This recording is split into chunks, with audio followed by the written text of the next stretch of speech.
Ramogi TV. Kaluwore kod nok mar koth e piny Kenya, keyo nyalo bedo manok e jumbe mabiro kaluwore kod oro mosebedo e kinde malach.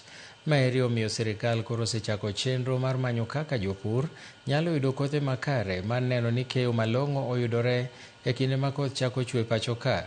Jopur bende jiwo mondo mi oikre mapiyo motelo ne chako pur. Jalup jatend piny Kithure Kindiki oromo kod jotelo mamoko mar twak e wi wachni. So I want to assure the country that the government is seized of the matter of what has happened this season. The government is also seized of the matter of what is projected to happen later this year in terms of precipitation.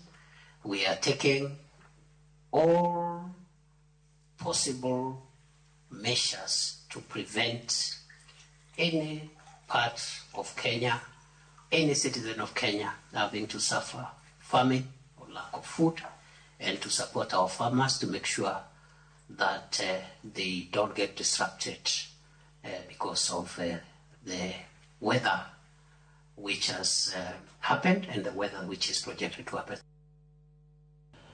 Piny owacho oyango ni gidhi medo jopuonj 35,000 ngas ma bende jopuonj mamoko mag junior secondary maromo 20,000 idhi ndiki e tich e yo mongirore.